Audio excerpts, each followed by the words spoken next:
A ver, veamos algunas preguntas similares de Chagas. ¿Alguien puede leer la primera, por favor? La pregunta y la respuesta nada más. Vamos, Yo, doctor, vamos, doctor. ¿cuál es la prueba utilizada para detectar Chagas en mujeres embarazadas? Opción A, gota gruesa. Opción B, frotis. Opción C, coproparasitológico. Opción D, xenodiagnóstico. Opción E, prueba rápida. Ya. Ok, doctor. ¿A qué se refiere con prueba rápida? ¿Cuál es la prueba rápida? ¿Es inmunoglobulinas? ¿Es el PCR? ¿Cuál creen que es? Dice Chagas en mujer embarazada. El La Inmunoglobulinas, doctor. hemaglutinación indirecta. exacto, ¿verdad?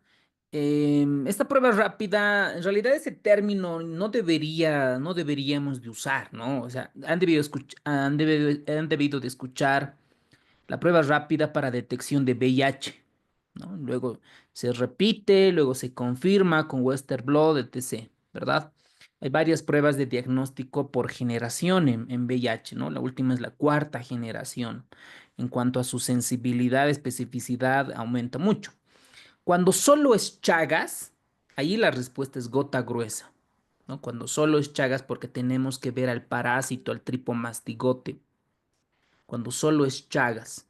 Pero aquí nos están diciendo en mujer embarazada. Entonces, ojo con eso, prueba rápida, ¿ok? Ahorita vamos a ver en los diagnósticos las inmunoglobulinas, el PCR, para identificar en la fase aguda, en la fase indeterminada o en la fase crónica. Entonces, ojo, atentos. Nos están preguntando, tenemos que repasar y tener claro el diagnóstico por laboratorio de enfermedad de Chagas. La segunda pregunta, a ver, una doctora. Solo la pregunta y la respuesta nomás. Vamos con Chagas. Vamos. ¿Cómo se lleva, ah, ¿ya? Sí, sí, sí. ¿Cómo se lleva a cabo el tamizaje de Chagas en mujeres embarazadas mediante una prueba rápida? Excelente, muy bien. Otra vez de Chagas en embarazada. Y otra vez la respuesta es prueba rápida. Excelente. Tercera pregunta dice, ¿cuál es el principal mecanismo de transmisión de la enfermedad de Chagas? Ok, de todas las enfermedades por transmisión, parasitarias, virales, de todos los temas de salud pública, entonces vamos a recordar el mecanismo de transmisión, lo más frecuente, ¿ok? Lo más frecuente en este caso es el vectorial. ¿Y qué se llama el bicho? El mosquito o claro, el bicho, ¿no? ¿Qué se llama? Ya toma ¿Cuál es el infectan, nombre? doctor. Exacto, el Triatoma infesta. Ah, otra vez están llamando. Ah, hola, Hola, hola, sí, estamos en clases. sí, acaban de sacarme de la clase, ¿por qué será, no? Tienen que identificarse correctamente. Le han mandado el usuario y su número de celular. Debe estar en el mensaje. Tiene que revisarlo, por favor. Bueno, Ya está bien, hasta gracias. luego. Ya. A ver, la cuarta pregunta. ¿Cuál de los principales beneficios del tratamiento etiológico en pacientes de Chagas crónico en Bolivia? ¿Cuál es el principal beneficio del tratamiento? Entonces aquí es prevención, ¿verdad? Aquí, ¿cuál? Esta pregunta está media rara, ¿no? La sintaxis. Es uno de los principales beneficios del tratamiento etiológico. Ah, ok. Nos están preguntando si al erradicar este parásito vamos a prevenir el Chagas crónico. Entonces aquí, ¿cuáles son las complicaciones grandes de la enfermedad del Chagas? El sistema digestivo y cardíaco. Lo voy a volver a repetir varias veces. Igual ya lo están dominando.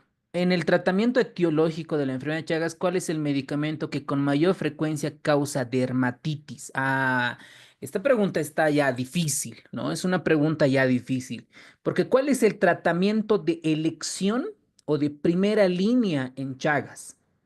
¿Qué medicamento utilizamos o qué antiparasitario? Benznidazol. Exacto, el benznidazol, eso no pueden equivocarse, ¿ok? Del benznidazol.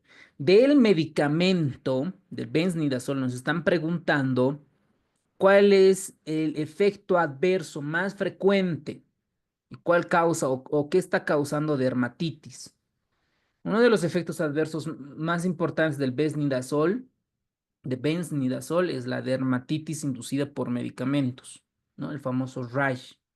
Luego, el segundo medicamento de elección tiene que ser el nifurtimox, ¿no? El segundo medicamento de elección. Entonces, vamos a repasar los efectos adversos de estos dos medicamentos. Luego, el tratamiento etiológico de la enfermedad de Chagas, ¿cómo se clasifica el síndrome de Steven-Johnson y la necrosis epidérmica tóxica? Esto igual son efectos adversos de los medicamentos, el Steven-Johnson y la necrosis. Entonces, primer concepto a recordar para el examen, el benznidazol genera mucha reacción dermatológica, mucha reacción. Puede ser leve, grave y muy, muy grave, que son estas dos entidades, el síndrome de Steven-Johnson y el NET. ¿Qué es el NET? La necrólisis epidérmica tóxica. Es cuando la piel se despega, ¿no? Se comienza a salir la piel, comienza a perder piel. Incluso para el Steven Johnson y para el NET hay porcentajes para la clasificación. Otra vez, muchachos. Ah.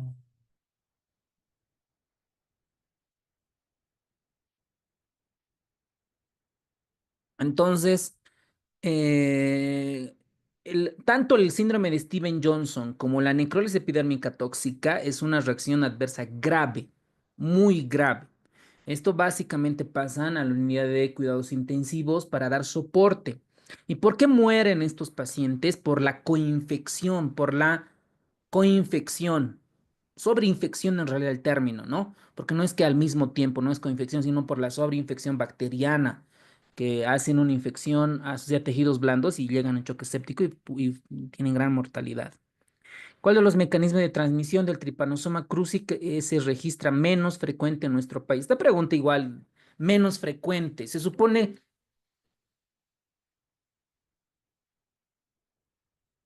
Mm. Estamos en clases menos frecuente. Es una pregunta que no debería plantearse, ¿no? Es importante para nosotros los médicos recordar lo más frecuente, lo prevalente, ¿no ve? ¿De qué me sirve a mí aprender como alguna pregunta había ahí en salud pública? ¿Cuánto es el diámetro, la longitud de la mastigote, del tripomastigote? O sea, eso será pues para un bioquímico, para uno que trabaja en laboratorio, ¿verdad? Pero a nosotros como médicos, ¿para qué carajos nos sirve aprender los diámetros, etcétera? O sea, no le veo, por ejemplo, ¿cuál es lo menos frecuente en nuestro país? No manchen, o sea, una pregunta desde mi punto de vista personal, obviamente. Es una pregunta que el que hizo no hay, no tiene criterio para hacer una buena pregunta como tal, ¿no? Pero ahí está la transmisión oral. A ver, otra, ingresaron varias preguntas. ¿En qué grupo de pacientes está contraindicado el benznidazol? Primero lo que tienen que pensar es en embarazada, ¿no? Lo primero que tienen que pensar, una mujer embarazada.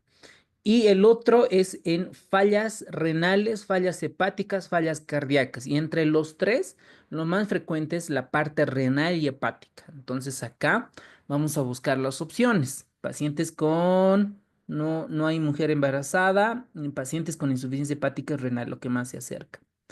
Luego, ¿qué más? ¿Cuál es la conducta recomendada en caso de presentarse un síndrome de Steven Johnson? En Steven Johnson, obviamente, ¿quién produjo el síndrome de Steven Johnson? Quitar, ¿no? El medicamento y darle soporte. Y en algunos casos, en el síndrome de Steven Johnson, se da, como es una reacción inmunológica adversa, corticoides a dosis altas, inmunoglobulinas. A ver, vamos a ver, revisar esto. Esto la quiero tener clara. ¿Cuál es el manejo adecuado para el síndrome de Steven Johnson? Para que podamos ver. A ver, ahorita hay como 108 personas que quieren entrar a la clase, las vamos a aceptar. Vamos a poner, ¿dónde está? Steven Johnson.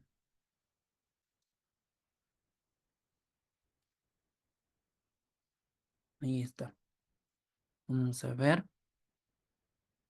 Ujú. No es case report. Vamos a buscar como review.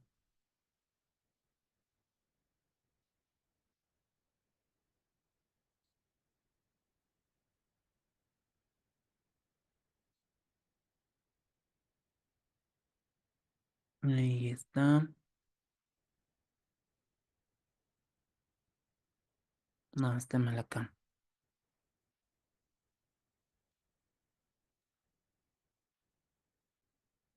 Ahora sí. En vivo.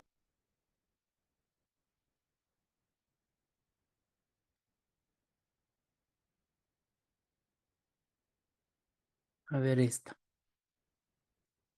Esta de necrólisis epidérmica tóxica y el síndrome de Steven Johnson. A ver, vamos a ver si aquí habla un poco de... Aquí está el manejo. A ver, esta. Vamos a ver.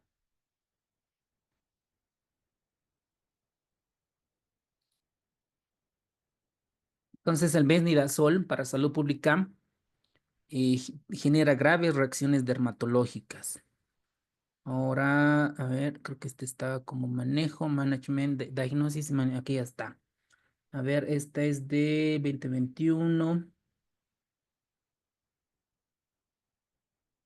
Ok, esta es la parte introductoria. Aquí están los porcentajes que les comentaba. Para el síndrome de Steven Johnson, menos del 10% de afección de superficie corporal, ¿verdad? Luego la necrólisis epidérmica tóxica, más del 30% de afección, el compromiso. Para los que el Steven Johnson, voy a poner alguna imagen para que ustedes se den de cuenta más o menos cómo es la afección. Yo en todo este tiempo, como médico, debí ver unos 3 casos de Steven Johnson. Unos 3 casos y los 3 casos murieron. Uno era de la torvastatina, otro era la carbamazepina y el otro no sabíamos cuál era la etiología. Y ambos eran mayores, personas mayores, ¿no? Por ejemplo, miren este caso y parece que es de una niña. Mire cómo la piel se va despegando. Mira, hay un eritema así fulminante, grave, mire, como si estuviera quemado, ¿no? Este es el síndrome de Steven Johnson. Y dependiendo del porcentaje, ¿no? Steven Johnson es menos del 10% de afección de la superficie corporal, más del 30% la necrólisis epidérmica tóxica. Terrible es esta enfermedad, ¿no? Y suelen fallecer por sobreinfección bacteriana, ¿no? Se pega a pseudomonas, bacterias multidrogos resistentes. Ahorita lo que no recuerdo claramente es el manejo actual, porque ¿de qué año es esta revisión? 2021, a ver, vamos a ver. Mira, aquí se trata de una niña con necrosis epidérmica tóxica, mira, a la carbamazepina, ¿verdad? A los medicamentos, las reacciones dermatológicas por medicamentos brutal, miren, pobre niña, terrible. La patofisiología es em, la reacción inmunológica contra el fármaco.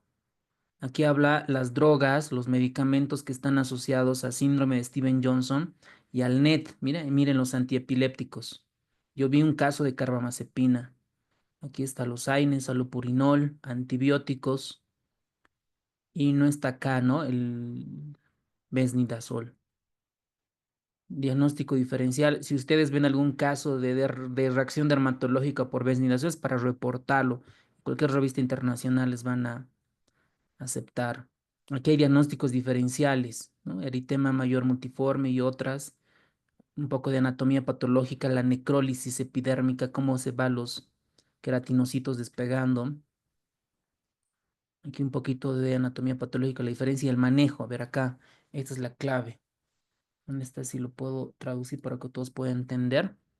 El tratamiento para el NED Steven Johnson es multifacético. Comienza con la identificación y cese del agente causal. Como dice nuestra pregunta, primero retirar el medicamento. Es importante realizar una historia clínica completa para identificar el agente causal, ya que los síntomas suelen presentarse dentro de las 8 semanas posteriores a la terapia. Si la historia clínica no es suficiente, determinar el medicamento causal. Tenemos un algoritmo, el ALDEN. A ver, vamos a ver el pronóstico. Quiero ver si están los corticoides inmunoglobulinas. El signo de Nichols que positivo. Están el score para ver, supongo, pronóstico, severidad, la mortalidad para cada uno de estos. Diagnóstico rápido, biomarcadores, una clasificación en la parte pediátrica. A ver, tratamiento no farmacológico, soporte, ¿no? Soporte, apoyo, manejo de líquidos electrolitos, está bien. Antibióticos profilácticos, nada que ver.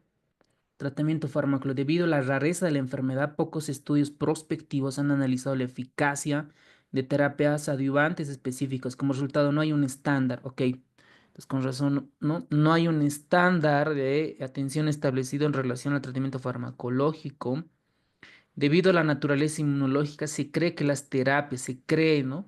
Que las terapias inmunosupresoras ayudarán en el tratamiento y en muchos casos han informado de resultados positivos con diferentes regímenes de tratamiento que involucran combinaciones de corticoides, lo que les decía, ¿no?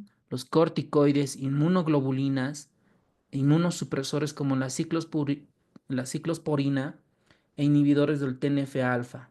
Entonces, nos vamos a quedar con esos medicamentos, ¿ok? Entonces, un Steven Johnson, un NET, puede responder a corticoides, inmunoglobulina e inmunosupresores, ¿vale? Sin embargo, que habla un poco, es difícil determinar la remisión de la enfermedad, varias revisiones sistemáticas, esto es importante, varias revisiones sistemáticas, metaanálisis, han intentado superar las limitaciones y aclarar el papel de las terapias farmacológicas. El papel del corticoide como monoterapia aún está en debate. Aquí está el artículo, habría que revisar qué tipo es, si es un metaanálisis o una revisión sistemática, que es una revisión de opciones, es una revisión nada más. Recientemente realizaron metaanálisis, este dato es importante. Un metaanálisis de 11 estudios compararon el uso de corticosteroides versus terapia de apoyo. Encontraron un efecto positivo, aunque estadísticamente insignificante. Miren el otro ratio de 0,54 con el uso de corticoides, pero también el corticoide pasa el 1, ¿no? Entonces, no es estadísticamente significativo y por lo tanto no podemos rechazar la hipótesis nula, la hipótesis nula. ¿No? Entonces parece ser que el corticoide sí ayuda, pero también puede tener efectos adversos. Supongo que como disminuye las defensas puede predisponer a las sobreinfecciones bacterianas, ¿no? Entonces, obviamente, habría que revisar varios metaanálisis para sacar una conclusión, ¿no? Por lo menos en este review demuestran que los corticoides todavía, ¿no? Si bien tiene un efecto beneficioso, también puede ser riesgoso. El papel de las inmunoglobulinas también ha sido controvertido y parece que no hay ningún beneficio en la mortalidad. Wow. Entonces, en resumen, podríamos ver como tratamiento para el examen de la residencia corticoides, ¿no? Inmunoglobulinas y inmunosupresores. Aquí dentro de los corticoides es la metilprednisolona, ¿ok? Pulsos de metilprednisolona, 1 mg/kg día. Si una persona en promedio presenta 70 kilogramos, entonces 70 miligramos de prednisona, ¿verdad? Durante 3 días. Ok, eso ya para no entrar un poco a profundidad. Entonces eso con relación a la parte de Chagas en cuanto al manejo. Entonces acá dice cuál es la conducta. Lo primero aquí, la inciso A dice reducir, nada que ver, continuar, no es necesario suspender, aumentar la dosis de nada que ver. Entonces es el suspender el tratamiento inmediatamente y referir urgentemente a un establecimiento de salud de nivel 3. Y se maneja como un gran quemado. ¿Y cuál es la técnica parasitológica directa por concentración recomendada por su sensibilidad para el diagnóstico de Chagas en transmisión congénita? En transmisión congénita. Entonces ahí el tubo capilar o el microhematócrito. Eso es en Chaga congénito, ¿no? Los tubitos pequeñitos para hacer el diagnóstico. ¿Ok? Ya vamos terminando esta parte. ¿Alguien de ustedes puede leer, por favor, la pregunta similar 11? Yo, doctor, Vamos, doctor, gracias. ¿cuál es el término utilizado para describir el mecanismo de transmisión de la enfermedad de Chagas que ocurre durante el embarazo de madre a hijo, hija, en mujeres gestantes infectadas con Chagas? La respuesta es transmisión vertical. Fácil, ¿no? Está fácil esa pregunta. Muy bien. ¿Cuál es la insuficiencia cardíaca con disminución fracción de eyección menos de 40? Dice causa de insuficiencia cardíaca. Recuerden, a nivel mundial, ¿cuál es la primera causa de insuficiencia cardíaca? Coronariopatía Isquémica. Muy bien. En Asia, ¿recuerdan? Creo que había una pregunta en cardiopatía Harrison, ¿no? reumática. Sí. Fiebre reumática. En Homeopatía Latinoamérica, reumática, doctor. eso, muy bien. Chagas. ¿Y en Latinoamérica cuál era? Enfermedad de Chagas. Chagas. ¿Ok? Entonces, eso en cuanto a etiología. Perfecto.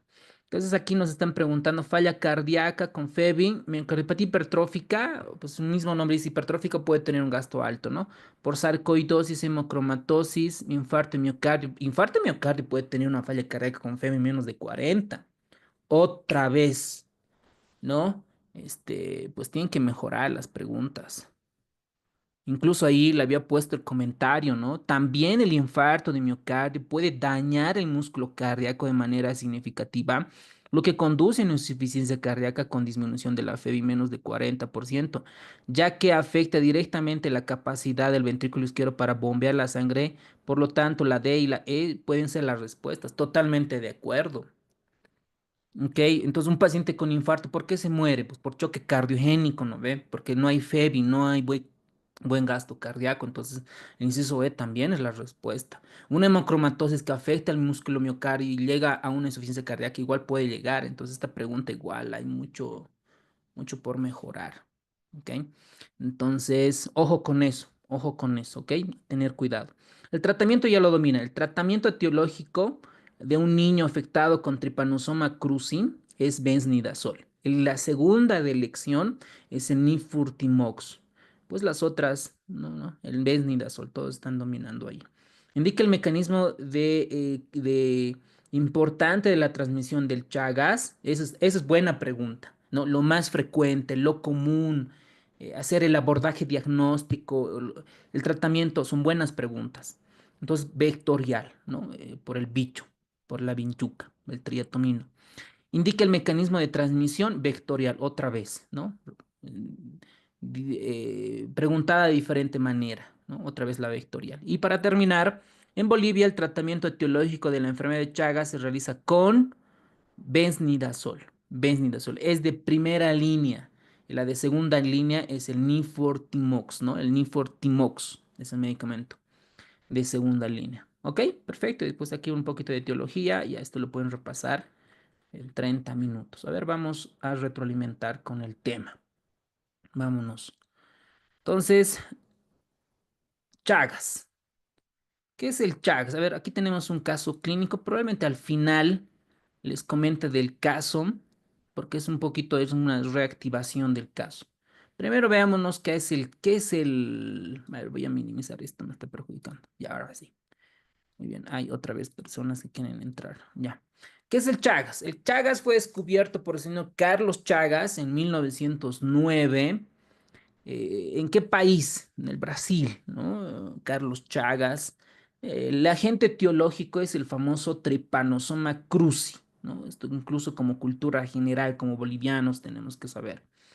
Este Trypanosoma cruzi, pues cuando la vinchuca, este triatomino, este insecto, pica y defeca, ¿no? Defeca, y ahí están los tripomastigotes metacíclicos. Entonces ahí tienen que anotarse en su resumen en qué el parásito, cómo llega al ser humano en tripomastigote metacíclico. Ahí llega a la picadura a nuestro cuerpo. Esta es la fase aguda en los niños, adultos, por ejemplo, ¿no? O yo que voy, digamos, a Chuquisaca, que es una de las ciudades donde hay mucha cantidad de chagas, en Argentina, Brasil, ni qué decir, ¿no? Entonces, donde me pica es el chagoma, ¿no ve? Donde se inocula. Ahora, puede haber cerca de la cavidad, de la parte globo ocular, el famoso signo de Romaña Masi, ¿verdad? Ahorita, primer dato importante, tripomastigote metacíclico. Eso es posible pregunta, buena pregunta que pudieran realizar los docentes o los que van a hacer el examen, ¿no? Los que están haciendo el examen. Entonces, la fase aguda, un principio puede ser asintomático o puede tener diferentes manifestaciones. Datos inespecíficos yo los llamaría, ¿no? Porque fiebre, cefalea, malestar general, hepatoesplenomegalia, adenopatías, otras enfermedades igual nos pueden simular. Pero yo creo que aquí lo que diferencia de otras enfermedades es el chagoma, ¿ok? Y el signo de Romaña, ¿verdad? Y el diagnóstico, una vez que ingresan estos parásitos, se van a ir a reproducir, ¿no? Miren este esquema bonito. Aquí tenemos el insecto y el tripomastigote metacíclico llega a nuestras células y invaden nuestras células como tal y se van a reproducir. Aquí se va a formar los famosos amastigotes. Estos amastigotes son intracelular, otro concepto. Y cuando ya está como amastigote, se van a dividir por fisión binaria. Y otra vez regresan, se transforman en tripomastigotes. Entonces, acá existe una disfunción, una alteración inmunológica, sobre todo con los nervios, que van a ir a atacar, ¿no? Pasan los años, ¿no? El niño o el joven hace su actividad normal, etc. Pasa el tiempo y va a ir a afectar dos grandes cosas, ¿no? Dos aparatos importantes. El sistema digestivo y el sistema cardíaco. Esos dos componentes. Dentro del sistema digestivo, el esófago, el megaesófago y el megacolon. Bueno, aquí le falta una fase, que es la fase indeterminada, intermedia, si quieren llamarlo. Y la fase crónica es 70-80% asintomáticos y lo que afecta la parte del corazón y el sistema digestivo. Y esto es lo que llegan acá al gastroenterología por megacolon, por megaesófago, llega a la parte de cardiología porque el paciente está en insuficiencia cardíaca, ¿vale? Entonces, la historia, ¿no? Ya la enfermedad de Chagas existe desde hace mucho tiempo. Ya hay varias imágenes, pacientes con corazones crecidos por Chagas, megacolon, y pues fue descubierto, o bueno, más que descubierto, descrito la enfermedad, ¿no? Tanto la etiología, el ciclo, las manifestaciones por el señor Carlos Chagas de Minas de Gerais en Brasil. Entonces, en el primer caso de Chagas, el cuadro clínico presentaba excepto, dice. Entonces, un paciente que tiene Chagas, por ejemplo, han identificado el primer caso, ¿no? En una niña de 2 añitos.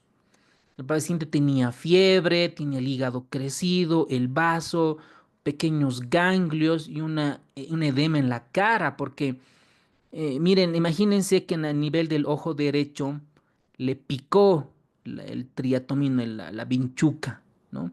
¿Qué signo, cuál es el nombre de ese signo? El edema palpebral. ¿Qué signo es? Romaña, Signo doctor. de Romaña, Signo de doctor. Romaña. Excelente, doctores. El signo de Romaña, ¿ok? Entonces, obtienen la muestra del lóbulo de la oreja, llevan la microhematócrito, identifican el parásito, el tripomastigote. Entonces, ahí es el famoso Trypanosoma cruzi. Entonces, en 1909, ya hace 100 años, más de 100 años, ¿no? El primer caso humano fue de notable investigación, identificaron la enfermedad, el agente causal y el insecto que la transmite. Entonces, el paciente sí tiene, ¿no? Fiebre, está mi pizarrita, vamos a ayudarnos, ¿dónde estás? Acá. Entonces, sí tiene el paciente fiebre, hepatomegalia, aquí nos falta esplenomegalia, adenopatía periférica, edema en el rostro, ¿no? Si es palpebral, signo de Romaña, y no tiene anemia hemolítica, ¿verdad? Entonces, la enfermedad de Chagas o la tripanosomiasis americana es una enfermedad que afecta a todos los seres humanos y mamíferos. ¿Y qué dice la Organización Mundial de la Salud? Es una enfermedad de importancia de salud pública, tanto la OMS como la OPS. Es una enfermedad parasitaria grave en América Latina, sobre todo en nuestro país, ¿no? En toda Latinoamérica. Entonces, ¿por qué fallecen los pacientes? ¿Por qué creen que fallecen los pacientes con Chagas? En Chagas agudo, casi la mayoría no fallece, ¿no? Hay una inflamación. Luego existe un periodo indeterminado, ¿no? Una fase indeterminada, un tiempo de pausa, si quieren llamarlo, indeterminado. Y ya pasan los años, ya se manifiesta de manera crónica. Entonces, problemas en el corazón y problemas en el sistema digestivo. ¿Por qué fallece un paciente con Chagas? Por problemas del corazón, por problemas digestivos. Y específicamente, ¿por qué? Porque llega a insuficiencia cardíaca y pueden tener arritmias cardíacas los pacientes, arritmias. Incluso electrocardiográficamente hay criterios de cardiopatía chagásica. ¿Cómo se ve, por ejemplo, un síndrome coronario, un infarto agudo de miocardio con elevación del segmento CT? En el electro hay supradesnivel, ¿verdad? En diferentes caras, con clínica, electro, etcétera. Lo mismo en cardiopatía chagásica, hay criterios de cardiopatía chagásica electrocardiográficas que lo vamos a ver. Entonces, miren la parte epidemiológica. Se estima que en América existen 16 millones, imagínense este dato debe ser antiguo, 16 millones de personas infectadas con Trypanosoma cruzi y otros 90 millones en zonas donde hay riesgo de infección. Y toda Latinoamérica, pues, es una enfermedad prevalente, importante para nosotros como médicos para poder diagnosticar. En Bolivia se constituye en un importante problema de salud pública, tanto lo mismo La Paz, Cocha, Santa Cruz, Potosí, Chuquisaca, Tarija. Y creo que el departamento más afectado puede ser Chuquisaca. Ahorita vamos a ver los datos de esto, ¿no? Muy bien, el Chaga es un problema de salud pública global, es importante. Entonces, de todos los departamentos de Bolivia, casi en todos está la enfermedad de Chagas. Miren, 60% está en Chuquisaca. Tarija, Cochabamba, Santa Cruz, La Paz y Potosí, un total de 198 municipios. Y del 40 al 80% hay cero positividad. ¿Y cómo uno se pregunta y dice, ¿y cómo veo esto de cero positividad? Con varios test diagnósticos laboratoriales, como las inmunoglobulinas. 21% menores de 1 año. Imagínense, ya los bebés, casi la cuarta parte en estas zonas, están afectados con Chagas. Grave la situación. 34 de 1 a 4 años y la mitad a los 5 o 9 ya están por lo menos han tenido contacto con el Trypanosoma cruzi. Y el 87% de los individuos son menores de 45 años. Obviamente estos datos son los del año 94 y yo creo que a estas alturas, 2025, pues estos porcentajes debieron de bajar. ¿Qué tienen que saber de esto? Memorizar todo no lo vale la pena. Lo que sí pudieran la especie, el Trypanosoma cruzi, por lo menos, ¿ok?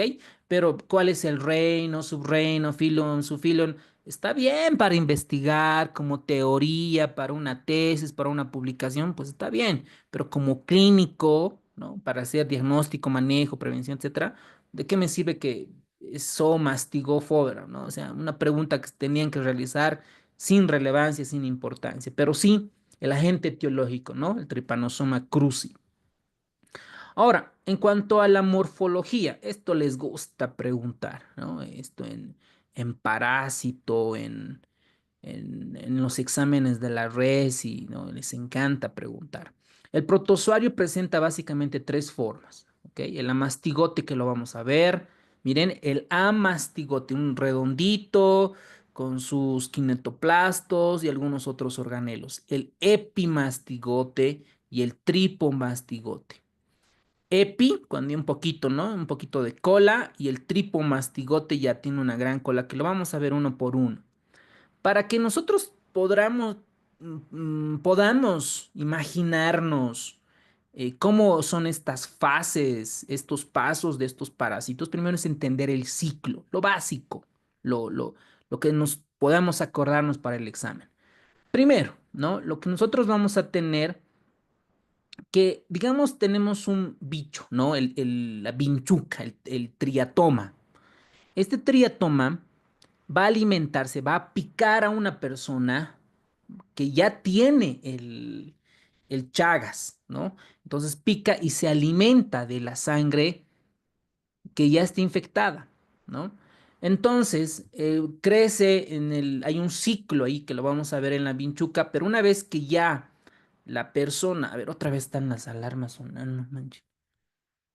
Ya, entonces, ay, entonces, una vez que la vinchuca comienza a picar al ser humano, ¿no? Le comienza a picar, excreta, ¿no? De las heces, los tripomastigotes metacíclicos en las heces. Estos penetran a través del herido de la mordedura en el ser humano. Ahora, si es alrededor del ojo, está el signo de Romaña, Masi. Y si es en cualquier parte del cuerpo, como por ejemplo en los brazos, el chagoma de inoculación. Aquí tenemos dos signos claves. Una vez que ingresan estos parásitos, estos tripomastigotes metacíclicos penetran a varias células. Digamos que estamos en el músculo, ¿no? Esta célula es un músculo estriado. Acá ya van a penetrar a la célula, ¿no? Ustedes ahí, este es el músculo estriado, penetra el parásito. Y acá se forma el amastigote.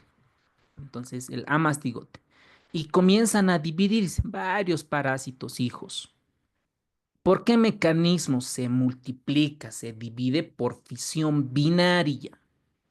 Por fisión binaria. Esta es una pregunta clásica en segundo año en parte de parasitología. ¿Qué pasa luego? Los amastigotes intracelulares, estos amastigotes, se convierten en tripomastigotes. Tripomastigotes. Y otra vez salen de la célula y van al torrente sanguíneo. Entonces van a estar nadando en el torrente sanguíneo. Entonces, ¿cómo yo voy a obtener? Necesito sangre. ¿No ven? Necesito sangre. Puedo obtener en los niños, en los bebés, del óvulo, el talón, ¿no? Y voy a llevar al frotis. Lo voy a extender, voy a hacer una tinción, digamos, una tinción YEMSA, y voy a identificar. Entonces, en laboratorio, ¿cómo voy a ver? ¿En amastigotes o tripomastigotes? Voy a ver tripomastigotes, porque en la sangre ya están nadando como tripomastigotes. No voy a ver a mastigotes, por obvio, ¿no ve? Porque está el mastigote, a no ser que haga una biopsia, ¿no ve? Donde inyecto el chagoma de inoculación, hago una biopsia y ahí pudiera ver a mastigotes, pero la muestra que vamos a obtener es de sangre. Entonces, el triatomo otra vez va donde la persona se alimenta sangre, ingiere tripomastigotes el triatoma y va hacia el intestino medio, se convierte en epimastigote. Entonces el epimastigote no está en el ser humano. Cuidado, ¿no? No está en el ser humano. Va al intestino medio y se convierte en el intestino posterior del insecto en tripomastigote metacíclico. Como ya está en la parte posterior, otra vez pica a otra persona, ingresa al ser humano como tripomastigote metacíclico, ingresa y otra vez a mastigote, tripomastigote y así sucesivamente. ¿Ok? Pues más o menos este es el ciclo que ustedes deben de recordar para el examen como posibles preguntas, ¿ok? Entonces vamos a la mastigote. Este tipo de preguntas, cuánto mide, etcétera, ya son preguntas rebuscadas que no deberían de ingresar, ¿ok? Pero vamos a hacerlo a modo de retroalimentación. Una de estas es incorrecta con relación a la mastigote. Pueden contestar en el chat, por favor. Nos vas a dar 30 segundos.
Muy bien, muchas gracias por contestar.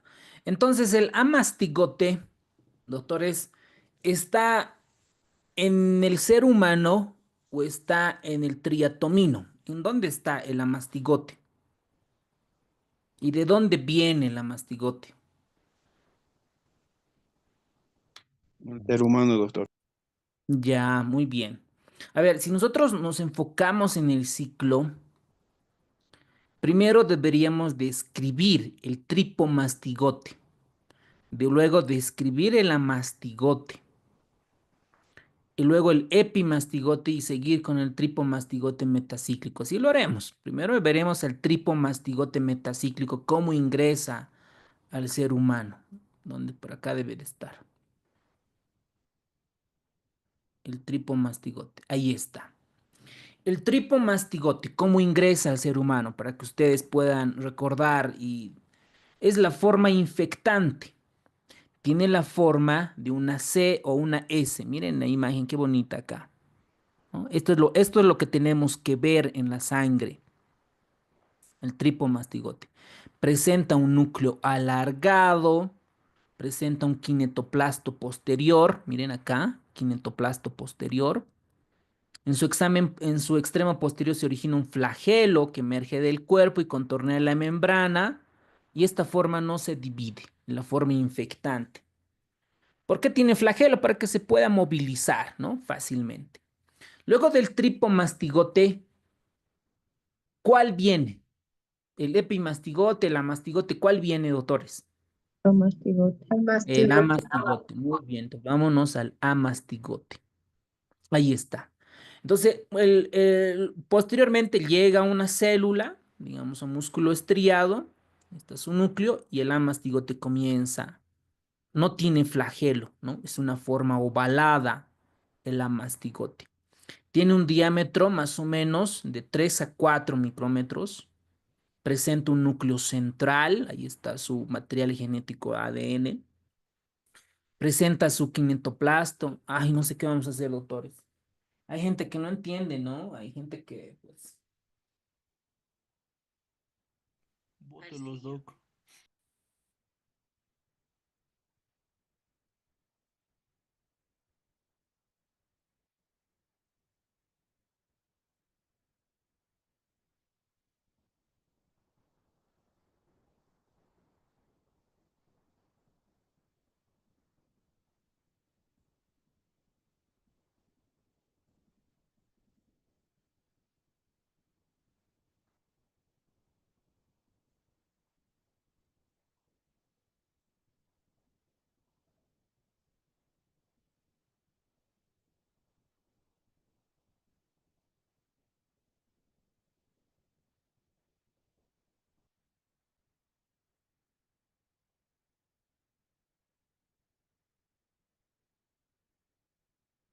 Ah.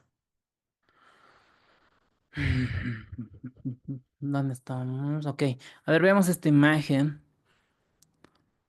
Tiene un pequeño flagelo, pequeñito. Tiene su núcleo, retículo endoplasmático rugoso, su mitocondria, en realidad el quintoplasto. La mitocondria es para nosotros en nuestras células, pero ya para este tipo son los kinetoplastos, que también tienen su propio material genético. Entonces es una forma intracelular, totalmente de acuerdo. Habita en la célula de los mamíferos y esta es la que se reproduce, ¿no? Es la forma en la que se reproduce. ¿Por qué mecanismo se reproduce? Sexual, asexual. ¿Por qué mecanismo se reproduce el amastigote? Fisión binaria. Eso, muy bien, autores, por fisión binaria. Entonces, una de estas relaciones es incorrecta. Forma ovalada, por supuesto. Mire, de 3 a 4, presenta un núcleo central, están las células mamíferas, y su forma extracelular, es decir, circula por el plasma. Nada que ver, ¿no ve? ¿En qué forma circula por el plasma el Trypanosoma cruzi? Tripomastigote. Tripomastigote. La forma infectante es también tripomastigote metacíclico, ¿verdad? Muy bien, excelente, doctores, muy bien. Esta es incorrecta con el epimastigote, ¿ok? Epimastigote. A ver, otra vez. Bueno, que lo ha perdido sus celulares, ya es problema de ellos. El epimastigote. El epimastigote, ¿qué tenemos que saber? Es la que está en el parásito, digo, en el bicho, en la vinchuca, en el triatoma, ¿verdad? ¿Verdad? Tiene una forma fusiforme, polimorfo, presenta su núcleo central. Miren aquí donde está. A ver, uy, ahí está el núcleo central. Presenta un flagelo que ya es un poquito menos con relación a la otra fase. Habita en el intestino medio del vector, del triatoma. Y la forma reproductiva, pero del insecto, ¿no? No del ser humano, del mamífero, los perritos algunos pueden tener, ¿no? Entonces la forma reproductiva del insecto. ¿Ok? Con eso quedamos claros. ¿Qué es el quindoplasto? Es la mitocondria, ¿verdad? El tripomastigote ya lo vimos. Este tripomastigote tenemos dos tipos, ¿verdad? Dos tipos. Un tripomastigote metacíclico, que es la forma infectante que llega al ser humano, y el tripomastigote sanguícola. Este sanguícola es la forma infectante para los vectores. Para los vectores. Entonces, ojo con estos dos datos. El metacíclico y el sanguícola. ¿Ok?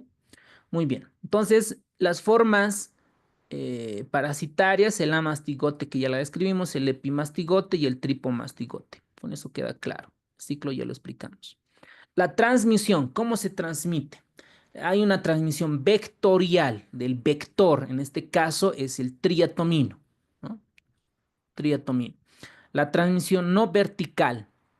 Una persona que tiene chagas, ¿no? Que tiene chagas en su sangre y quiera donar sangre, puede transmitir a otra persona por transfusión.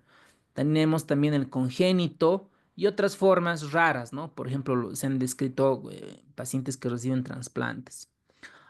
Hablaremos un poquito, charlaremos, platicaremos un poco acerca de este bicho. Esto se produce, la transmisión vectorial es por la introducción de los tripomastigotes metacíclicos, que está presente en las heces. Miren, este es el bicho, ay, qué feo. Miren, entonces pica y hace la herida y excreta, ¿no? En el intestino posterior e ingresa los tripomastigotes metacíclicos. Muy bien, ¿qué más? ¿Qué reservorios tenemos? Hay reservorios silvestres y reservorios domésticos. Estos reservorios silvestres tenemos a los roedores, armadillos y otros. Reservorios domésticos, el perro, el gato. Los perritos a nivel en los pueblos, en los campos, son bien descuidados, ¿verdad? Y no solamente pues tienen chagas, sino lepra, tienen otras enfermedades, leishmania. Los perritos no se han visto ahí calvitos, es terrible, bien.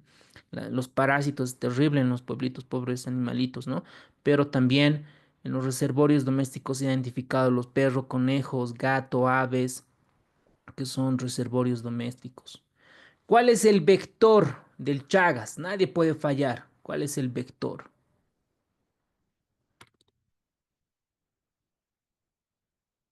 Pueden contestar en el chat.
Excelente, doctores. Muchas gracias por participar. Muy bien. En Bolivia, el vector de mayor relevancia e importancia es el Triatoma infestans, conocido como la vinchuca o el uluchi.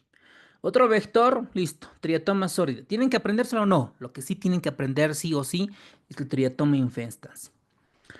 Ahora, la transmisión no vectorial por transfusión de sangre, esto ya lo comentamos, la transmisión congénita es a través de la placenta, ¿no? El que de la mamá lo pasa al bebé. Otras formas de transmisión.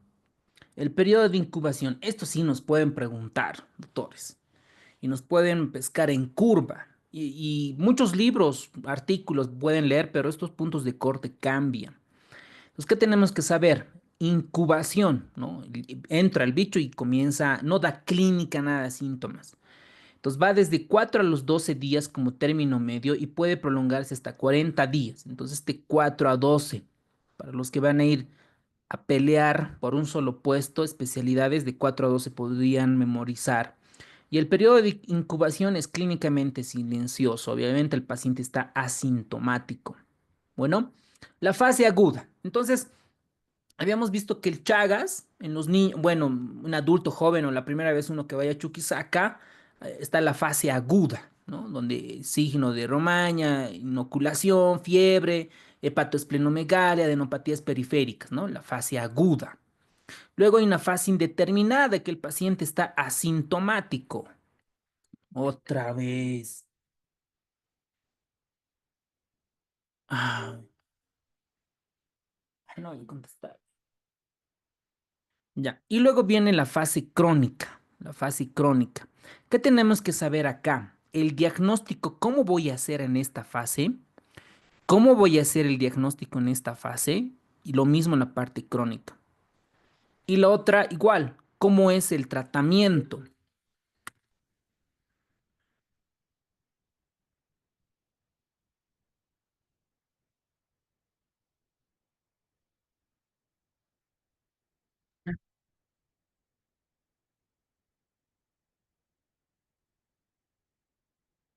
Ya, y la otra fase es el tratamiento. ¿Cómo voy a hacer el tratamiento acá? La fase aguda. Lo mismo en la fase indeterminada, sintomática. ¿Cómo voy a realizar el tratamiento a un paciente? Entonces acá nos están preguntando la fase aguda. Una de estas es incorrecta. La fase aguda se caracteriza por una parasitemia elevada, por supuesto, ¿no? Cuanto más llega y se van reproduciendo dentro de las células de la mastigote por fisión binaria, ¡boom! Parasitemia elevada, por sentido común. Puede ser detectado por exámenes parasitológicos directos. Claro, obtengo la muestra, llevo al portaobjetos, hago la tinción GEMSA, veo al microscopio y veo los parásitos. Estos parásitos o estos Trypanosomas crucis, ¿en qué forma los voy a ver? Amastigotes, epimastigotes, tripomastigotes metacíclicos, tripomastigotes, ¿en qué forma los voy a ver? Tripomastigotes, doctor. Eso, muy bien. Entonces, ¿qué tenemos que saber acá? Que el 50% son asintomáticos, no tienen nada. Tal vez como una picadura en una pulga, ¿no ve? O de un bicho, de una hormiga, no sé, de un bicho. Una picadura. ¿De cómo sabemos que no es el chagoma de inoculación? Probablemente tengamos que describir la zona eritematosa, etcétera, pero no tiene buena sensibilidad, especificidad para un diagnóstico decir, ah, ok, esto es por un chagoma de inoculación, ¿ok? Entonces acá tenemos los chagomas, que en algunos casos la zona eritematosa puede estar acompañado de adenopatías, y este es el famoso complejo cutáneo ganglionar. en la zona donde se inyecta, está la zona eritematosa, alrededor en los ganglios, en la axila, región inguinal, en la región el cuello puede aparecer ganglios, ¿no? Entonces, este es el complejo cutáneo ganglionar. Luego tenemos otro complejo que es el oftalmo ganglionar, el signo de Romaña, que es el edema que les habíamos visto muchas veces. Entonces, esto es la fase aguda, 50% asintomáticos y algún 30-40% pueden presentar esta clínica, pero 1%, 0,5% puede tener una manifestación mucho más grave, puede tener una encefalitis, es decir, inflama el cerebro, puede inflamarse el corazón, ¿no? Puede ser una miocarditis por Chagas y toxemias. No sé si han descrito miocarditis por Chagas. En dengue, Zika, en COVID, sí, ¿no? Sí se han descrito. A ver, vamos a buscar. Sí se han descrito por Chagas. A ver, vamos a buscar. A ver. Entonces, cuando tienen que buscar palabras completas, siempre con estas comillitas. Entonces, vamos a poner acá miocarditis. Miocarditis, Chagas. A ver, vamos a ver si hay, porque hay encefalitis, puede haber nefritis, ¿no? Y a ver, veamos acá, debería de estar, ¿no? Como review, que lo busque todo. Ah, sí, miocarditis crónica, Chagas, miocarditis crónica, miocarditis. A ver, vamos a buscar como case report, no sé si ya habrá ya reportes. Enfermedad de Chagas en México, patogénesis, miocarditis y megaformaciones debido a Chagas. Sí, ¿no? Hay descrito casos de miocarditis, doctores. Miren, miocarditis Chagas, la demostración histológica en Honduras del año 1965. ¡Wow! Miocarditis Chagas en México, primeros 2 casos de Chagas miocarditis en México. ¡Wow! Bien, entonces sí. Entonces, sí hay la parte aguda, menos poquito por ciento, puede ser encefalitis, meningitis, miocarditis. Estos pacientes llegan en choque cardiogénico, ¿verdad? Entonces, sí, sí, doctores, puede generar miocarditis, porque por los otros virus igual genera, ¿ok? El famoso signo Romaña, miren este niño, ¿no? ¿Qué tiene la culpa él? Jugar con las vinchucas, el chagoma de inoculación. Y en los congénitos, pues un poquito más difícil. Miren en este niño cómo está la hepatomegalia. Miren, aquí es plenomegalia. Algunos casos puede generar meningoencefalitis, ¿no? Fallas cardíacas, toxemias. Ok, entonces parasitemia elevada, 50% son asintomáticos, existe complejo cutáneo ganglionar, el oftalmo ganglionar, la forma más aguda, severa, puede presentar meningoencefalitis, falla cardíaca, toxemia, se dan en mayores de un año. No, estos en menores de un año, ¿no? En menores de un año pueden presentarse estos casos severos de Chagas agudo, de Chagas agudo. Aquí pues los neonatólogos en ser capos. La fase crónica, aquí la fase indeterminada, ¿no? El paciente está asintomático, mientras que el corazón se está destruyendo, el esófago se está haciendo un, ¿no? Bombo y el colon igual, y ya llega la fase crónica, cuando el corazón ya no puede. Aquí los parásitos obviamente han disminuido la carga, pero aquí nosotros ya podemos identificar inmunoglobulinas, sobre todo la tipo G contra el Chagas. Entonces, la forma crónica indeterminada, que puede durar de 10 a 20 años, nadie pudiera decir, ¿no? O sea, imagínense si el niño a los 3 años tuvo Chagas agudo y recién manifiesta a los 30 años problemas del corazón, arritmia, entonces pasaron como 27 años, ¿no? Entonces, no deberían de preguntarnos, ¿no? X. La, la forma crónica sintomática, ¿no? El corazón, el sistema digestivo. ¿Por qué? ¿Cuál es el mecanismo? Hay una denervación, ¿no? Parece que el sistema inmunológico comienza a dañar la mielina y por lo tanto comienzan a crecer los tejidos. Entonces vamos, la forma cardíaca, yo creo que es la más grave, la que mata pacientes porque mueren. Entonces el corazón crece, ¿no? Es clásico de una insuficiencia cardíaca, señores. Cardiomegalia, edema pulmonar cardiogénico, cardiopatía chagásica. Entonces, como el corazón crece, entonces puede tener arritmias, puede tener muerte súbita. Ahora pensándolo bien, es mi paciente que ha fallecido que tiene una miocarditis y buscando causas, pudiera haber tenido Chagas, ¿no? Entonces aquí es un poco infrecuente pensar lo primero en Chagas, pero un paciente con miocarditis, un choque cardiogénico sí se debería descartar. Pero el corazón ya está dañado. ¿Qué puedes hacer acá? Prevenir las arritmias con un implante de un marcapasos, si tiene alguna bradiarritmia o si tiene arritmias malignas, un resincronizador cardíaco, ¿verdad? Trastornos de conducción, fenómenos tromboembólicos. Y hay, en el caso, en el PDF que les he enviado, hay pacientes, en un caso que forma trombos, ¿verdad? Y tiene riesgo de muerte súbita. Entonces, primer concepto que tienen que llevarse a casa es cualquier paciente con cardiopatía chagásica, corazón ya tiene insuficiencia cardíaca, puede fallecer cualquier rato yendo al baño, yendo a la cocina, hace un esfuerzo, ¡boom!, muerte súbita. ¿Y por qué genera la muerte súbita? Por arritmias malignas. ¿Ok? Entonces, no es correcto, dice, complica con miocardiopatía dilatada, por supuesto. Son frecuentes los bloqueos auriculoventriculares, preexcitación nada que ver, fenómenos tromboembólicos, ¿sí? Porque dentro del corazón, el ventrículo izquierdo, la aurícula, tiene trombos y esto puede generar, llegar al cerebro y generar un evento vasculocerebral de tipo isquémico.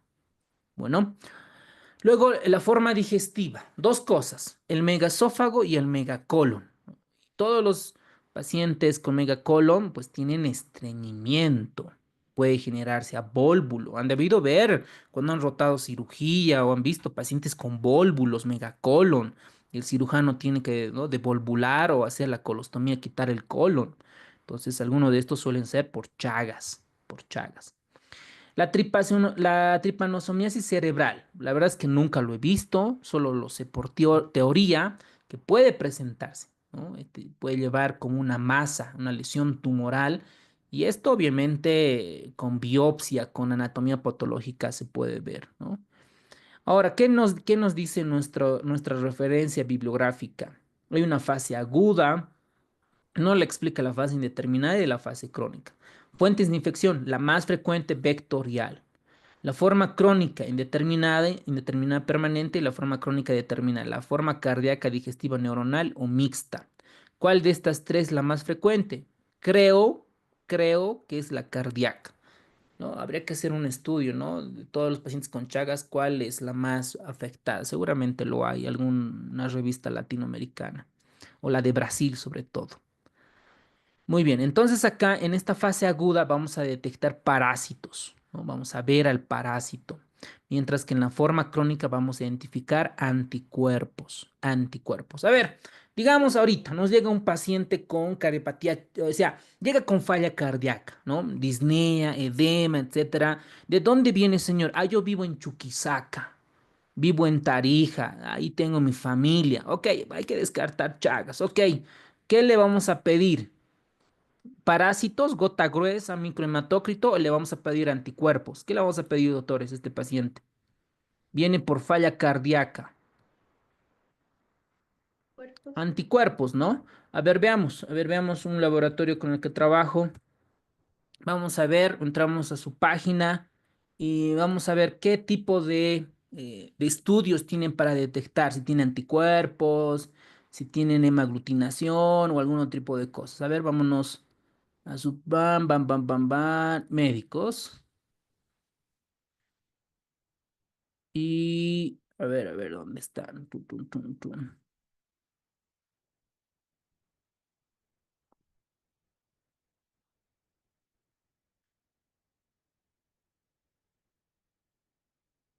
A ver, infecciosas, en infecciosas, torch, herpes, varicela, chagas. Aquí está. Miren, anticuerpos les vamos a pedir.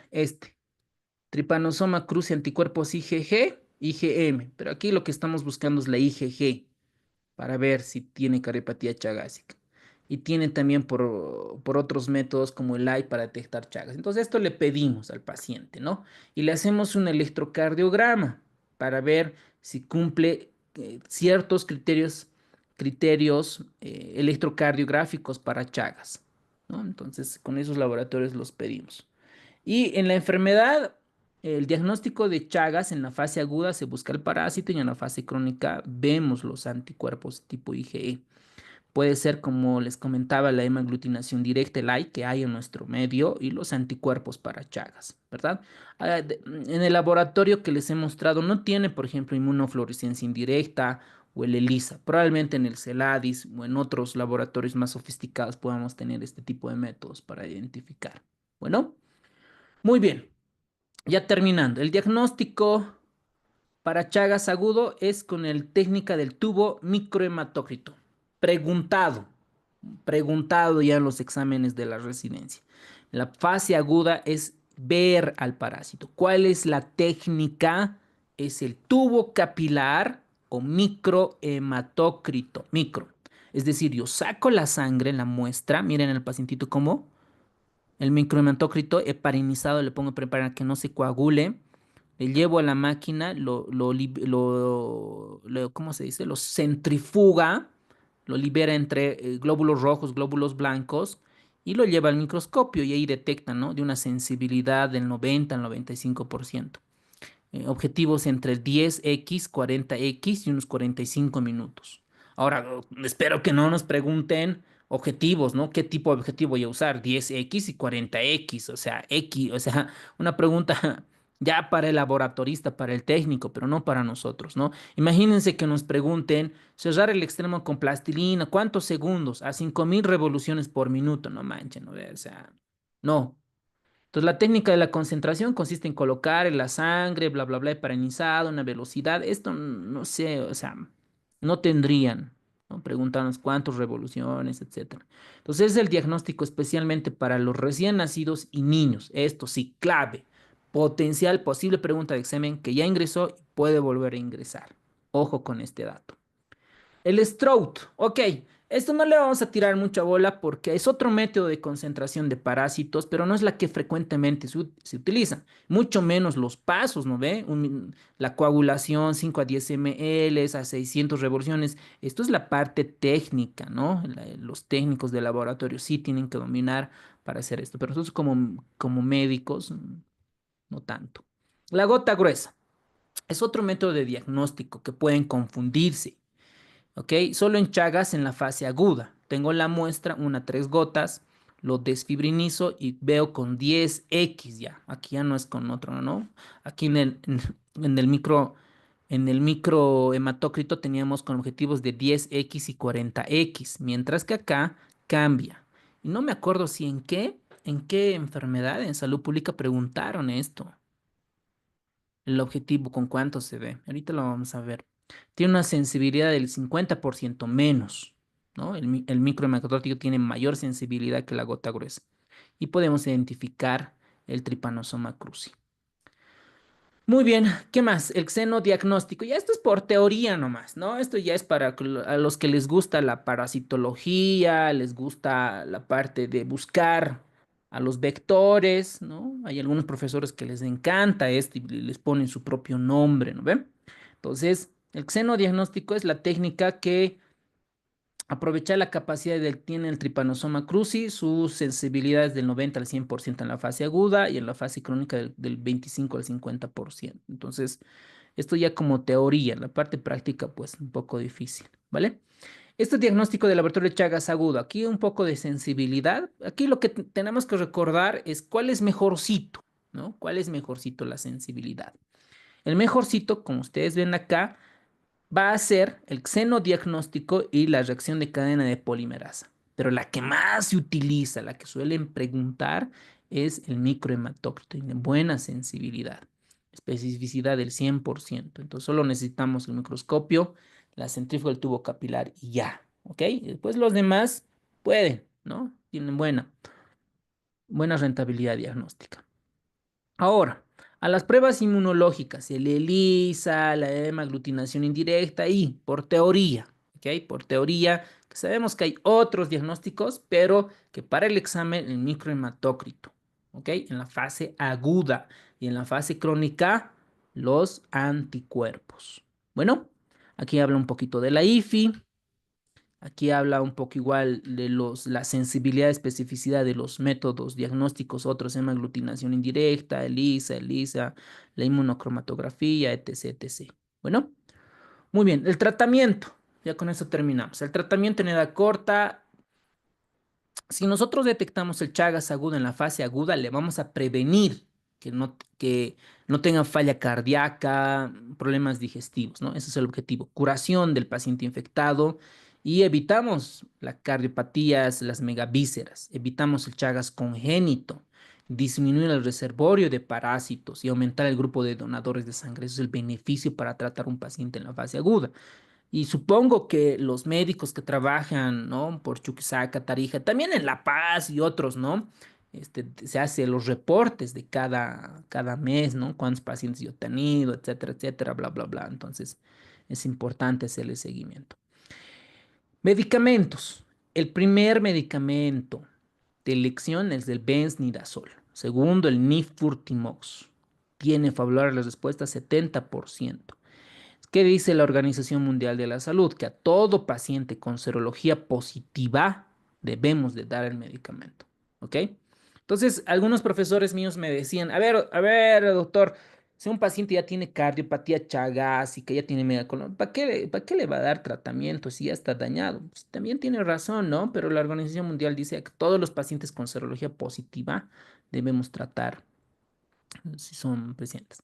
Y la prevención básicamente es la utilización de insecticidas, el mosquiteros, la construcción de las viviendas y hacer la fumigación, el peridomicilio y etc. En las transfusiones, obviamente los médicos que se dedican a la transfusión, hematología y medicina transfusional tienen varios métodos para identificar si esa sangre tiene Chagas. Otros aspectos de prevención, pues habla mucho de nuestra referencia bibliográfica, cómo se debe prevenir, ¿no? Las minchucas. Ahora, el diagnóstico de la enfermedad de Chagas a nivel de crónica reciente infantil. Vamos a ver acá. A ver qué pasó. Ya. El algoritmo para Chagas crónica reciente infantil. Toma de muestras, se hace el tamizaje con inmunocromatografía. En el nivel 2 con ELISA convencional. Y si esta sale positivo, hacemos tratamiento. Si en el otro es discordante, repetimos la inmunocromatografía y el ELISA. Y si es positivo, realizamos el tratamiento. Y si no, hacemos otros diagnósticos para llegar como el ELISA, el AI o ELISA recombinante. Bueno, aquí tenemos, por ejemplo, una prueba de inmunocromatografía. Miren, su control, los test, como una prueba, ¿no? de embarazo para ver si el paciente tiene Chagas. El diagnóstico también, el 2 al 3% pueden dar resultados dudosos, es más bien un poquito porcentaje. Y si ambos es dudoso o discordante, se repite la muestra. ¿Cuál es nuestro diagnóstico diferencial? ¿No? Leishmaniasis tegumentaria. ¿Ok? Y en la parte de patoesplenomegalia, la leishmaniasis visceral o otro tipo de patologías que puedan afectar el hígado. Tips para la res y criterio de curación es cuando hay negativización en la serología, ya sea por ELISA o IFI. El Chagas congénito desaparece el anticuerpo a los 9 meses hasta 100%, hasta el año desaparece. Entonces tenemos como un año de protección, ¿no? ¿No es cierto? De los anticuerpos. En el Chagas crónico reciente, el anticuerpo desaparece de 5 a 10 años. El Chagas crónico largo, de los anticuerpos desaparece más de 10 años. Entonces, de todos estos, el más relevante e importante es el Chagas congénito, que los anticuerpos van desapareciendo, ¿no? Entre los 9 al 1 año, que le da protección al recién nacido. Bueno, la forma infectante tripomastigote, la forma reproductiva en humanos, amastigote, el epimastigote, la forma reproductiva en el triatoma. El signo agudo, Romaine chagoma, fase aguda el 1% asimiocarditis, derrame pericárdico, meningoencefalitis, el tratamiento es bensnidazol y la fase crónica, la cardiopatía megacolon y megaesófago, ¿ok? Ahora, quería un poco ver el bensnidazol, sus efectos adversos. A ver, una podemos ver con esto, el vademecum. Vademecum es,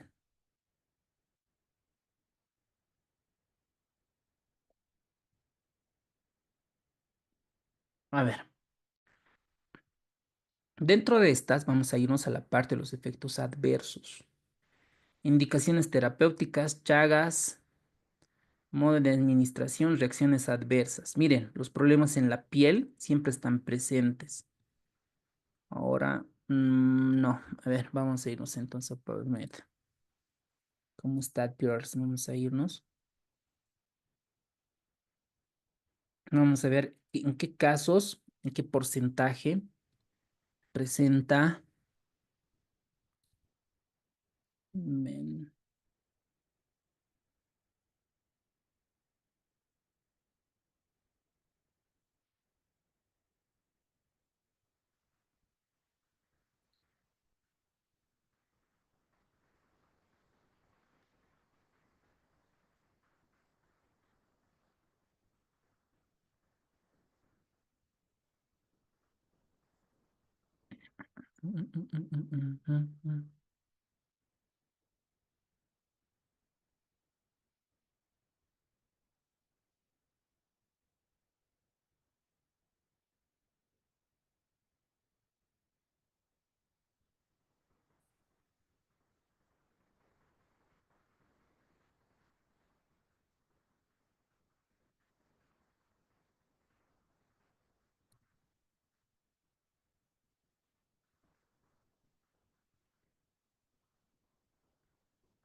Como es del año 2018, todavía debe estar en SSHub. A partir después del 2020, 22, 2023 para adelante ya no hay tantos.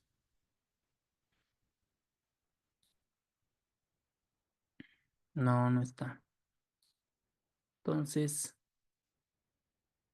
Pero la primera opción que le ofreció hablaba sobre reacciones. sí. Ahorita vamos a ver, vamos a buscar como free full text. Este es del libro del 2023. Ujú.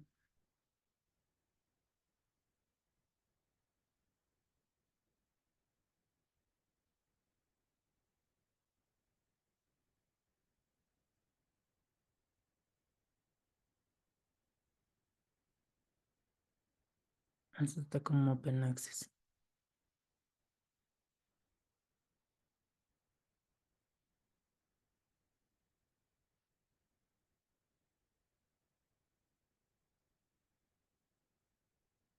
Ya, este está bien. Pues sobre todo nos vamos a enfocar en las reacciones adversas porque he entrado como 2, 3 preguntas. Antecedentes históricos, la química, el mecanismo de acción es producir metabolitos reactivos. Primero, por las nitroreductasas tripanosómicas de tipo 1. Y esto es un poquito más profundo. La farmacocinética, los estudios in vitro, es decir, fuera del humano. En parásitos, eso es en vivo. La resistencia. Creo que en nuestro medio no se han reportado resistencias para Chagas. Investigación de fase 1. Fase 2. Detener el Chagas.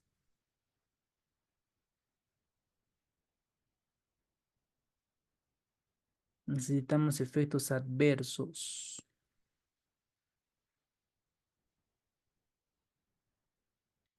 Aquí está. Del 15 al 20% es alto, doctores, ¿no? La interrupción del tratamiento de eventos adversos es del 15 al 20, es muy alto. Dice que se observa frecuentemente en adolescentes, en bebés y en niños. Entonces, mucho cuidado. Hay que hacer un seguimiento bien importante. ¿Qué más? A ver, casos secundarios graves. Aquí está, este es el dato. Los efectos adversos mayormente notificados por el bensnidazol es la dermopatía alérgica, la que ingresó, ¿no? ¿Cuál es la manifestación más frecuente? La dermopatía alérgica. Luego están las náuseas y vómitos. Las reacciones cutáneas son las más comunes. Esto, primer dato. Reacciones cutáneas por vez es la más común. se asocian positivamente con la suspensión del tratamiento. Se suspende y ya desaparecen, dice, ¿no? Muy raramente, eso está bueno, ¿no? O sea, ni siquiera ponen un porcentaje. Muy raramente se han descrito Steven Johnson, dice. En las últimas décadas no se han descrito nuevos casos en la literatura, ok, eso es bueno. Esto es bueno porque nos da tranquilidad que sabemos que un paciente no es frecuente, ¿verdad? Pero del 15 al 20% sí pueden tener reacciones dermatológicas en piel, ¿no? Y eso un dermatólogo igual nos puede ayudar a manejar. Manejo clínico, suspender el medicamento, ¿no? Y algunos casos probablemente necesita algún corticoide como tal. Muy bien, doctores, eso es con relación. Ahora vamos a resolver o sea, vamos a irnos rápido con la parte de. Y a las 11:30. Un momentito rápido. Ok. Ok, este paciente, les voy a leer, ustedes me dicen qué tiene, o sea, en qué están sospechando. Paciente de 45 años de edad, agricultor, ok, trabaja en el campo, residente en una zona rural endémica. Consulta por disnea progresiva. Ahí tienen el dato, doctores. Disnea progresiva. Tiene ortopnea, tiene edema en miembros inferiores. Hasta acá, ¿cuál es el diagnóstico clínico? Insuficiencia cardíaca. Ya, primero, síndrome edematoso. ¿Están de acuerdo? Síndrome edematoso. ¿Por qué? Porque tiene disnea, ortopnea y edemas. El síndrome edematoso puede ser por problemas del corazón, puede ser por problemas del hígado, puede ser por problemas del riñón y por problemas de las proteínas. ¿Ok? Entonces, le auscultamos pues, al paciente si tiene estertores, si cumple criterios de diagnóstico de falla cardíaca. Miren, refiere palpitaciones. Wow, esto me apunta al corazón. Episodios de mareo, pérdida de conocimiento, como antecedente mencionó, que tiene una infección aguda, fiebre y edema palpebral a los 12 años. ¿No? Qué dato importante. O sea, desde niño ya tuvo ese dato, el edema palpebral. Ese edema palpebral, ¿qué signo es, doctores? Signo de Romaña. Rumania Signo más. de Romaña. Dice que ha sido tratado con medicamentos que él no recuerda. ¿Cómo está el examen físico? Le reviso ahora al paciente. Buena presión, tendencia a la bradicardia. Ah, aquí ya, ingurgitación yugular, 3 cruces. Hepatomegalia por congestión del hígado, reborde costal derecho y edema, 3 cruces. Entonces, todo cuadra. Hay una insuficiencia cardíaca congestiva. Miren, este es el electrocardiograma. Este es el electro. ¿Qué ven en el electro? Miren, esta extrasístole ventricular. Extrasístole. Y está arrítmico, ¿no? Está arrítmico, que no cuadra con la otra R. Aquí cortita y otra larga. Entonces, este paciente parece que está en una arritmia de tipo fibrilación auricular porque no veo las ondas P. ¿Verdad? Y aparte, si nosotros vemos, tiene un bloqueo auriculoventricular de primer grado, tendríamos que medir exactamente cuánto mide para ver. Entonces, estos son criterios clásicos. Y aparte tiene una imagen, miren, en B1, B2. ¿Dónde está? A ver esto. Miren, esta imagen, forma de conejitos, clásico de un bloqueo de rama derecha. Bloqueo de rama derecha. Entonces, tienen que ver el ventrículo derecho. ¿No? Largo el bloqueo de rama. Y tiene un hemibloqueo, además. Entonces, tiene problemas cardíacos de tipo arritmias. Entonces, en el electrocardiograma, bloqueo de rama derecha. De aquí, ¿qué les llama la atención? Un paciente con falla cardíaca le pides troponinas y le pides ProBNP y está alto, ¿no? 800. Y tiene anticuerpos. No le ha pedido aquí microhematócrito o stroke, nada. Anticuerpos, porque ya el señor ya es mayorcito, ¿no? Es crónico. Está viniendo por clínica de síndrome de Matoso y anticuerpos positivos para tripanosoma cruce en ELISA y Western blot. Perfecto.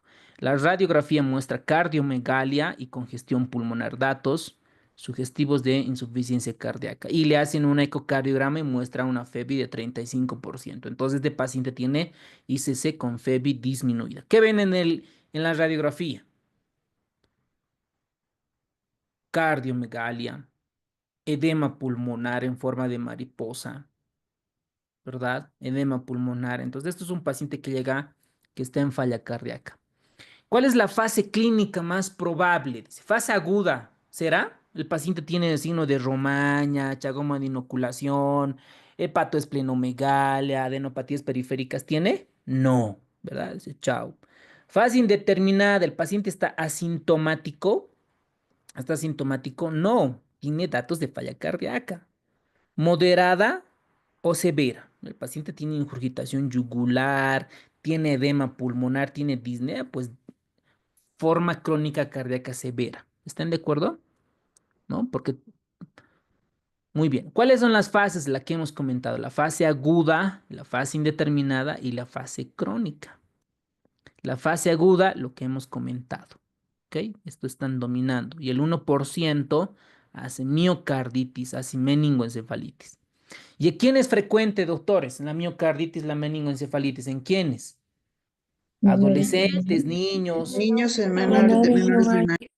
Eso, doctor. Muy bien, bien, bien, bien, doctores. Muy bien. Entonces, la fase indeterminada, el paciente está asintomático, ¿no? Si le pedimos una inmunoglobulina tipo G, puede ser positiva, ¿no? Son serológicamente positivos.